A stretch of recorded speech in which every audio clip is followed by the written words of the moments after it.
नमस्कार। चलिए आज बात करते हैं प्राचीन भारत के उस दौर की जब एक बहुत बड़ी उथल-पुथल मची हुई थी। वो कौन सी वजहें थीं जिनके चलते बौद्ध और जैन धर्म जैसे नए विचारों का जन्म हुआ?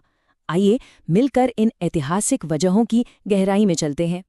तो इस पूरी कहानी को हम कैसे समझेंगे? सबसे पहले हम देखेंगे कि उस समय पूरी दुनिया में क्या चल रहा था, फिर हम भारत पर फोकस करेंगे और उन धार्मिक, सामाजिक, आर्थिक और राजनीतिक कारणों को जानेंगे जिन्होंने इन आंदोलनों की नींव रखी। और आखिर में हम ये समझेंगे कि इन सुधारों का असली स्वरूप, उनका असली कैरेक्टर क्या था।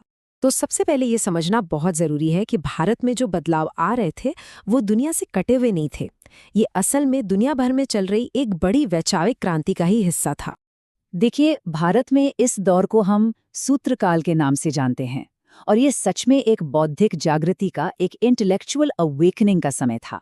पूरी दुनिया में नए विचारों और नई सोच की एक लहर सी चल रही थी और भारत उस लहर का एक बहुत ही अहम हिस्सा था। और ये बात कितनी दिलचस्प है ना?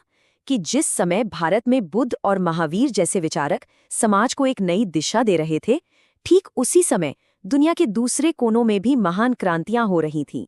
चीन में कन्फ्यूशियस अपने विचार फैला रहे थे, तो ईरान में ज़रथुस्त्र। ये वाकई एक ग्लोबल इंटेलेक्चुअल रेवोल्यूशन का दौर। ठीक है, तो दुनिया भर में तो ये सब चल ही रहा था, लेकिन अब असल सवाल ये है कि भाई भारत के अंदर ऐसी क्या चिंगारियां थीं जिनसे इन नए आंदोलनों की आग भड़की। जो सोर्स मटेरियल है वो हमें 4 मुख्य वजह बताता है। ये 4 वजह हैं धार्मिक, सामाजिक, आर्थिक और राजनैतिक। और कमाल की बात यह है कि ये चारों आपस में ऐसे गुंथे हुए थे कि इन्होंने मिलकर एक ऐसा माहौल बना दिया जहां नए विचारों का पनपना लगभग तय था। चलिए एक एक करके इन्हें समझते हैं। चलिए शुरुआत करते हैं उस समय की धार्मिक और सामाजिक हालातों से जो समाज के ताने बाने में बहुत गहराई तक समाई हुई थीं। तो उस समय धर्म में जो सबसे बड़ी दिक्कत आ रही थी वो थी कर्मकांडों का बढ़ता बोझ। यज्ञ और दूसरे अनुष्ठान इतने ज्यादा जटिल और खर्चीले हो गए थे कि आम लोगों के लिए उन्हें निभाना बहुत मुश्किल होता जा रहा था। और अब इस महंगी व्यवस्था के खिलाफ आवाजें उठने लगी थी। और मजे की बात यह है कि ये आलोचना सिर्फ बाहर से नहीं आ रही थी, बल्कि मौजूदा दार्शनिक परंपराओं के अंदर से ही आवाजें उठ रही थीं। मुंडक उपनिषद का ये शक्तिशाली रूपक कि यज्ञ टूटी हुई नावों की तरह है, उस समय की भावना को जबरदस्त तरीके से दिखाता है। अब आते हैं दूसरी बड़ी वजह पर। ये था पुरोहित वर्ग का एकाधिकार। मतलब सोचिए, जब धर्म और मोक्ष का रास्ता बस कुछ ही लोगों के हाथ में सिमट जाए तो समाज के बाकी लोगों में एक असंतोष, एक बेचैनी पैदा होना तो स्वाभाविक ही था। अब आते हैं सामाजिक कारणों पर। वर्ण व्यवस्था, जो शायद कभी कर्म पर आधारित रही होगी, वो अब जन पर आधारित एक कठोर जाति व्यवस्था में बदलती जा रही थी और इस सख्ती ने समाज में जबरदस्त तनाव पैदा कर दिया था। ये जो टेबल है ये उस समय के सामाजिक तनाव को एकदम साफ साफ दिखाती है। देखिए, ब्राह्मणों को तो स्पेशल अधिकार मिले हुए थे, लेकिन क्षत्रिय उनकी सत्ता को सीधी चुनौती दे रहे थे। वहीं वैश्य वर्ग जो व्यापार से अमीर हो रहा था, उन्हें समाज में वो सम्मान नहीं मिल रहा था जिसके वो हकदार थे।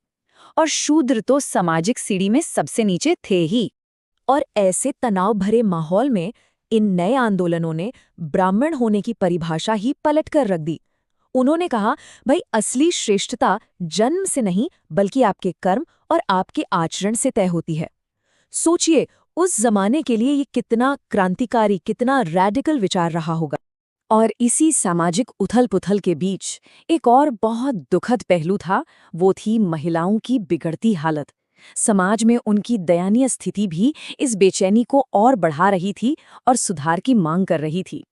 चलिए अब बात करते हैं आर्थिक बदलावों की, क्योंकि इन्होंने तो समाज का पूरा ढांचा ही बदल कर रख दिया था और नए विचारों के लिए एक उपजाऊ जमीन तैयार कर दी थी।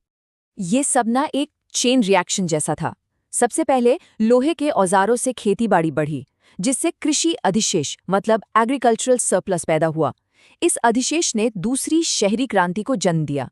नए नए शहर बसे और शिल्प और उद्योग जैसे नए प्रोफेशन उभरे, जिससे व्यापार और वाणिज्य में जबरदस्त उछाल आया। और इस पूरी इकोनॉमिक बूम का सबसे ज्यादा फायदा किसे मिला? वैश्य वर्ग को, यानी व्यापारियों को। अब वो अमीर तो होते जा रहे थे, लेकिन समाज की सीढ़ी पर उन्हें अब भी तीसरा दर्जा ही मिला हुआ था। सोचिए, अपार धन दौलत के बावजूद सम्मान न मिलना, ये असंतोष का एक बहुत बड़ा कारण। और यहीं पर हमें विचारों का एक सीधा टकराव दिखता है। एक तरफ जहां पुरानी ब्राह्मणवादी व्यवस्था सूदखोरी यानी ब्याज पर पैसा देने को गलत मानती थी, वहीं दूसरी तरफ बुद्ध ने इसे एक सम्मानजनक पेशा बताया। इससे साफ पता चलता है कि ये नए आंदोलन उस समय की बदलती इकोनॉमिक रियलिटीज के साथ ज्यादा तालमेल बिठा रहे थे। तो अब आते हैं हमारे आखिरी सेट ऑफ रीजंस पर, राजनीतिक संघर्ष, जो खासकर शासक वर्गों के अंदर ही सत्ता के लिए चल रहे थे। तो देखिए, पॉलिटिकल फ्रंट पर भी मामला शांत नहीं था। एक तरफ ब्राह्मण और क्षत्रिय इस बात के लिए लड़ रहे थे कि कौन श्रेष्ठ है, कौन बड़ा है। दूसरी तरफ अमीर हो चुका वैश्य वर्ग अपने तीसरे दर्जे से बिल्कुल खुश नहीं था।